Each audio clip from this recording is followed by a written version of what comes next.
ప్రస్తుతం మనం అనంతగిరి ప్రాథమిక వ్యవసాయ సహకార సంఘం ఆఫీసు దగ్గర ఉన్నాం.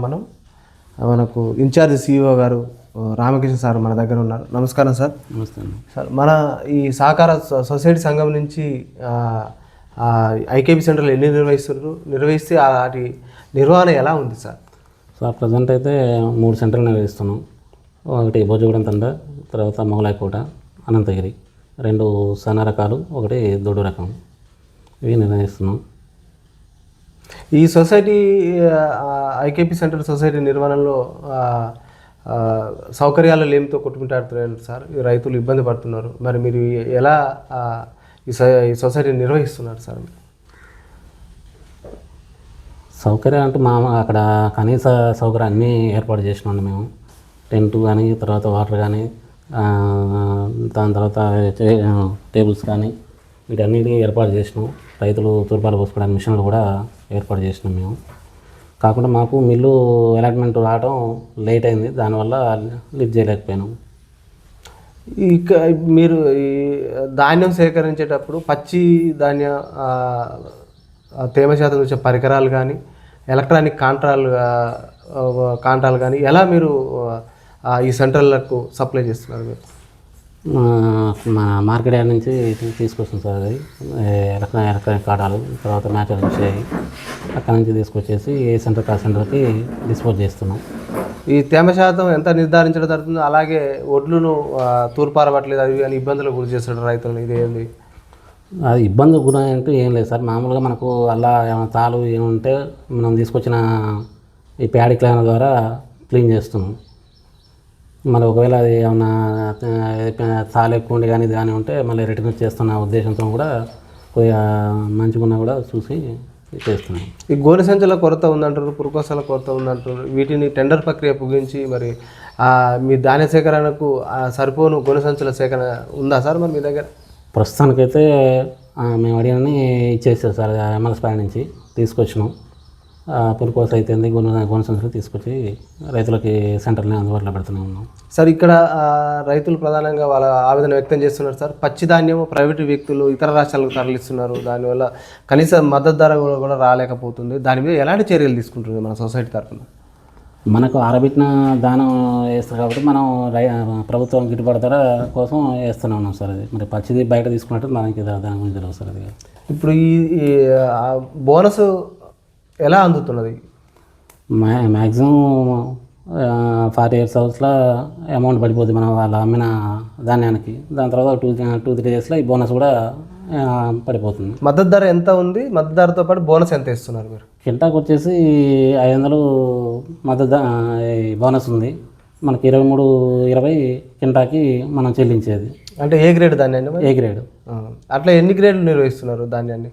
ఇక ప్రజెంట్ మన కాడికి వచ్చేసి సన్నాల్లో మనకు 33 రకాలేమో గవర్నమెంట్ చేసింది సార్. అది ఆ 33 రకాల ప్రకారం మనకి ఎక్కువ హెచ్ఎంటీలు వస్తున్నాయి సన్నదాని కింద. కాబట్టి సన్నదాని కింద ఏ గ్రేడ్ కింద 23-20 కింద కింటాకి ఇచ్చేస్తున్నాం సార్.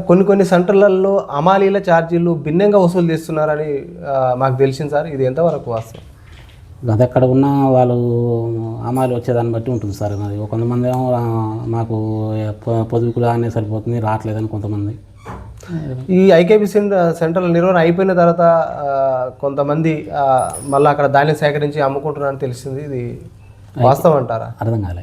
ఇప్పుడు ఐకేపీ సెంటర్ మీ నిర్వహణ అయిపోయిన తర్వాత కొంతమంది అమాలీలు అక్కడ పోయి మళ్ళీ ఏమైనా వెనక లాస్ట్కి వచ్చిన ధాన్యాన్ని వాళ్ళు తూకాలేసి అమ్ముకుంటున్నారని తెలిసింది. అది ఎంతవరకు వాస్తవం? అదైతే నాకు తెలిసిన మనకైతే వాస్తవమే. ఎందుకంటే సెంటర్ ఎప్పుడైతే క్లోజ్ అవుతుందో అక్కడితోని అంతా క్లోజ్ అని చెప్పేసి ఉన్న ఎక్విప్మెంట్స్ కానీ దానికి సంబంధించిన బ్యానర్ కానీ ఇవి కానీ ఏమైనా ఉంటే తెచ్చేసుకొని సెంటర్ క్లోజ్ అనేసి పైన డిపార్ట్మెంట్కి వీళ్ళందరికీ పెట్టేస్తున్నాం. ఇక మళ్ళీ అటు పోయేది ఉండదు. ఇక ఇటీవల అకాల వర్షాలు కురిసినాయి సార్. దానివల్ల రైతులు ఎంతోమంది ధాన్యం తడిచిపోయింది. వాటి వల్ల 6 కాలాలు పండించిన రైతు కన్నీరే మిగిలిపోయింది.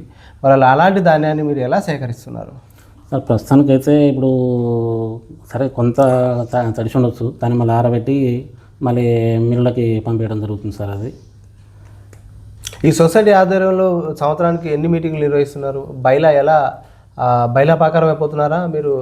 ఈ సొసైటీ ఎలాంటి నిర్ణయాలు తీసుకున్నారు రైతులకు కానీ ఇక్కడ వచ్చే స్వల్పకాలిక రుణాలు కానీ దీర్ఘకాలిక రుణాలు ఎలాంటి దృష్టి పెట్టింది మీ సహకార సొసైటీ? ఇప్పుడు మనకు వచ్చేసి సంవత్సరానికి జనరల్ బాడీ మీటింగ్ 2 నడుస్తుంటాయి సార్ అవి. దాని తర్వాత మిగతా ఎంసీ మీటింగ్ నడుస్తున్నాయి. దీంతోపాటు రైతులు తక్కువ రుణాల కింద గోల్డ్ లోన్ కూడా మేము ఇవ్వడం జరుగుతుంది. అదేవిధంగా మాకు నల్గొండ బ్యాంక్ నుంచి ఫండ్స్ వస్తే వాటికి క్రాప్ లోన్ కానీ ఎల్టీ లోన్ కానీ ఇవ్వడం జరుగుతుంది సార్. అది ఈ స్వల్పకాలిక రుణాలలో ఏ రుణాలు ఇస్తున్నారు, దీర్ఘకాలిక రుణాలలో ఏ రుణాలు రైతులకు అందిస్తున్నారు మీరు? స్వల్పకాలిక వచ్చేసి క్రాప్ లోన్స్ ఇస్తున్నాం సార్ అవి. తర్వాత దీర్ఘకాలిక వచ్చేసి బర్రెల లోన్ కానీ గొర్రెల లోన్ కానీ ఈ ట్రాక్టర్ లోన్లు కానీ ఇవి ఇస్తున్నాం సార్. ఇటీవల గవర్నమెంట్ రైతు రుణమాఫీ చేసింది. ఎంతమందికి రుణమాఫీ జరిగింది, ఎంతమందికి జరగలేదు సార్? మొన్న రుణమాఫీ జరిగిన దాంట్లో 587 మందికి మాకు రుణమాఫీ జరిగింది. ఇంకా 120 మందికి రావాల్సి ఉంది సార్. మరి కొంతమంది డబ్బులు అంటే తెచ్చి కట్టిరట, వాళ్ళకు అంటే ఇక్కడ నుంచి వాళ్ళకు సమాధానం కరెక్ట్ వస్తలేదు అంటారు. రైతులు చాలా ఇబ్బంది పడుతున్నారు. మరి మిగతా వారికి కాలేదు, వాళ్ళకు ఎలా మరి వాళ్ళని ఎలా రుణమాఫీ చేసే పరిష్కారం చేసే మార్గాలు మీ దగ్గర ఉన్నాయి? ఇప్పుడు రుణమాఫీది వచ్చేసి వాళ్ళు పోర్టల్ పెట్టారు, దాన్ని ఏవో గారు పర్యవేక్షిస్తారు. అలా ఎందుకు రాలేదు, ఒకవేళ వేరే దగ్గర ఏమైనా అమౌంట్ ఎక్కువ ఉందా అనేసి వాళ్ళు చెప్పడమే. మన దగ్గర ఓన్లీ లిస్ట్ అడిగితే డేటాబేస్ ద్వారా లిస్ట్ తీసేసుకున్నారు. దానికి సంబంధించి ఇప్పుడు 2 లక్షల లోపు ఎవరైతే ఉన్నాయో వాళ్ళ అమౌంట్ మనకు డెలివరీ కింద వచ్చినాయి. ఒకవేళ భార్యాభర్తలు ఇద్దరున్నా, లేకుంటే పెళ్లి కాకుండా ఉన్న ఫ్యామిలీ ఎక్కువ ఉన్నా వాళ్ళకి లోన్ 2 లక్షలు దాటితే వాళ్ళకి కొంతమందికి ఆగిపోయింది.